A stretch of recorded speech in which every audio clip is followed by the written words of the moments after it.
Kottayam medical college അപകടത്തിൽ ജീവൻ നഷ്ടമായ ബിന്ദുവിനെ ചേർത്തു പിടിച്ച് സർക്കാർ.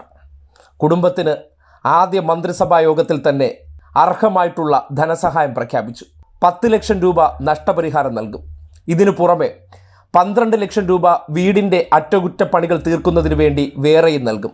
ഇതിനോടൊപ്പം മകന് സർക്കാർ ജോലിയും. സിസ്റ്റത്തിനുണ്ടായ ഒരു പിഴവിനെ തുടർന്ന് കാലപ്പഴക്കം ചെന്ന ഒരു കെട്ടിടം അതിൽ പ്രവർത്തിച്ച ടോയ്ലറ്റിൽ കയറിയ സന്ദർഭത്തിലാണ് ഇടിഞ്ഞു വീണ് അപകടമുണ്ടായതും ജീവൻ നഷ്ടപ്പെട്ടതും. അതിനെ ചിലർ രാഷ്ട്രീയമായും വാർത്താ കച്ചവടവുമായി വിനിയോഗിച്ചുകൊണ്ട് ഇവിടത്തെ ആരോഗ്യ മേഖല മുഴുവൻ തകർന്നു എന്ന നിലയിലേക്ക് പ്രചരിപ്പിക്കാൻ വലിയ ശ്രമങ്ങൾ നടത്തി. പക്ഷേ ആ ഉദ്ദേശക്കാരുടെ താളത്തിനനുസരിച്ച് തുള്ളാതെ എന്താണോ സർക്കാർ ആ കുടുംബത്തിന് കൊടുത്ത ഉറപ്പ് അത് കൃത്യമായി പാലിച്ചിരിക്കുകയാണ്. വാക്കു പറഞ്ഞാൽ കൃത്യമായി അത് പാലിക്കപ്പെടും എന്ന് തെളിയിക്കുന്ന സന്ദർഭം കൂടിയാണ്. കുടുംബത്തെ സംബന്ധിക്കുന്നിടത്തോളം നഷ്ടപ്പെട്ടു പോയതിന് ഒന്നും പകരമാകില്ല. എന്നിരുന്നാലും സർക്കാർ മേഖലയിലെ സേവനത്തിന് ചെന്നപ്പോൾ സംഭവിച്ച ആ അപകടത്തിൽ നിന്ന് എന്തെങ്കിലും തൊടുന്യായങ്ങൾ പറഞ്ഞ് തലയൂരിപ്പോകാതെ ആ കുടുംബത്തിനോട് ചേർന്ന് നിന്ന് അവരെ ജീവിതത്തിലേക്ക് മടക്കിക്കൊണ്ടുവന്ന് അവരുടെ മകളുടെ ശസ്ത്രക്രിയ ഉൾപ്പെടെ പൂർത്തീകരിച്ചുകൊണ്ട് സർക്കാർ ഒപ്പമുണ്ടാകുമെന്നുള്ള ഉറപ്പുകൂടി അവർക്ക് നൽകിയിരിക്കുകയാണ്. നവമിയുടെ ശസ്ത്രക്രിയ കഴിഞ്ഞ ദിവസം കോട്ടയം മെഡിക്കൽ കോളേജിൽ 8 മണിക്കൂറോളം നീണ്ടുനിന്ന ശസ്ത്രക്രിയ പൂർത്തിയാക്കി. മകൾ ആരോഗ്യം വീണ്ടെടുക്കുന്നു എന്നും മന്ത്രി വീണ ജോർജ് സോഷ്യൽ മീഡിയയിൽ കുറിച്ചിട്ടുണ്ട്. ഇതിനു പുറമെയാണ് അവർക്കുള്ള ധനസഹായം കൂടി കൈമാറാൻ സർക്കാർ തീരുമാനിച്ചത്. ഇതാണ് കേരളത്തിൻ്റെ മറ്റൊരു ഉത്തരവാദിത്തമുള്ള ഭരണ നേതൃത്വം. നേരത്തെ ഇതേ കോട്ടയം മെഡിക്കൽ കോളേജിൽ ലിഫ്റ്റ് തകർന്നു വീണ് ജീവൻ നഷ്ടപ്പെട്ടവർ ആ ജില്ലയിലുണ്ട്. 10 പൈസ ധനസഹായം കൊടുത്തിട്ടില്ല. അവിടെ ഒന്ന് പോകാൻ തയ്യാറാകാതെ തലയൂരി പോയവരാണ്.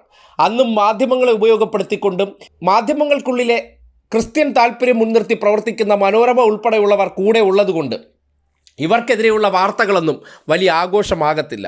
അതുകൊണ്ട് അന്ന് ആ കുടുംബത്തിന് 1 രൂപ പോലും ഇവർ നഷ്ടപരിഹാരം കൊടുത്തതുമില്ല. എന്നാൽ ബിന്ദുവിൻ്റെ ജീവനെടുത്ത അപകടം അതിനെ അംഗീകരിച്ചുകൊണ്ട് തന്നെ അവർക്ക് വേണ്ട എല്ലാ സഹായങ്ങളും എത്തിച്ചു കൊടുത്ത് ആ കുടുംബത്തിൻ്റെ ജീവിതത്തിൽ ഇരുട്ട് പടരാതെ സർക്കാർ ഒപ്പമുണ്ടെന്ന ഉറപ്പ് അവർക്ക് നേരിട്ട് നൽകുകയാണ് ചെയ്തത്. അവരെ ഉപയോഗപ്പെടുത്തിക്കൊണ്ട് പല രാഷ്ട്രീയ നേട്ടങ്ങൾക്ക് വേണ്ടിയുള്ള ക്യാമറ നാടകങ്ങൾ കളിച്ചവർ, മരണ വീട്ടിൽ പോലും PR വർക്ക് നടത്തിയവർ, അവരെക്കുറിച്ചുള്ള വാർത്തകളെല്ലാം ഹൈലൈറ്റ് ചെയ്ത് വരികയും എന്നാൽ ഇത്തരം സഹായങ്ങൾ നൽകിയ വാർത്ത അത് വലിയ വാർത്തയാക്കേണ്ടതില്ല, സഹായം കൊടുക്കുന്നത് വാർത്തയെ അല്ലാത്തൊരു മനോഭാവമാണ് ഇപ്പോൾ കാട്ടുന്നത്. ചെറിയൊരു സ്ക്രോൾ വാർത്ത കൊടുത്ത് അല്ലെങ്കിൽ നാളത്തെ പത്രത്തിൽ ഫ്രണ്ട് ഷീറ്റിൽ പോലും വരില്ല, ഏതെങ്കിലും ഒരു സൈഡിൽ ഒരു കൊച്ചുകോളം വാർത്തയായിട്ട് ഇതിനെ ഒതുക്കും. അങ്ങനെ ചെയ്യുന്ന നന്മ പ്രവർത്തനങ്ങൾ പുറത്തു വരാറേയില്ല. ആശുപത്രി കെട്ടിടം ഇടിഞ്ഞു വീണതുമായി ബന്ധപ്പെട്ട് അത് അപകടാവസ്ഥയിലാണെന്നപ്പോൾ തന്നെ അടച്ചിട്ടു. ആ ആശുപത്രിക്ക് വേണ്ടി അത്യാധുനിക സംവിധാനത്തോടെ പുതിയ കെട്ടിടം നിർമ്മാണം പൂർത്തീകരിച്ചു. ഇനി കുറച്ച് ദിവസം മാത്രമേ ഉണ്ടായിരുന്നുള്ളൂ ഈ കെട്ടിടമൊക്കെ പൊളിച്ചു കളയാൻ. നിർഭാഗ്യവശാൽ സംഭവിച്ചു. ജൂലൈ 30 ഉദ്ഘാടനം നടക്കേണ്ട ആ മന്ദിരത്തിലേക്ക് നിലവിലെ സൗകര്യം വെച്ച് തന്നെ രോഗികളെ അങ്ങോട്ട് മാറ്റി പ്രവർത്തനം ആരംഭിച്ചു. അങ്ങനെ ഇച്ഛാശക്തിയുള്ള പ്രവർത്തനങ്ങൾ ചെയ്യുമ്പോൾ മനുഷ്യനിർമ്മിതമായിട്ടുള്ള സംഭവങ്ങൾക്കിടയിൽ ഉണ്ടാകുന്ന ചെറിയ പിഴകൾ അതിനെ ഉയർത്തിക്കാട്ടി നേട്ടങ്ങൾ ഉണ്ടാക്കാൻ ആഗ്രഹിക്കുന്നവർക്ക് മുന്നിൽ എന്താണ് അങ്ങനെയുള്ള സംഭവങ്ങൾ ഉണ്ടായിക്കഴിഞ്ഞാൽ സർക്കാരിൻ്റെ ഉത്തരവാദിത്തമെന്ന് വളരെ കൃത്യമായി തെളിയിക്കുന്ന ഉദാഹരണമാണ് ബിന്ദുവിന് ആദ്യ മന്ത്രിസഭാ യോഗത്തിൽ തന്നെ സഹായം നൽകാനുള്ള തീരുമാനമെന്ന് പറയേണ്ടി വരികയാണ്.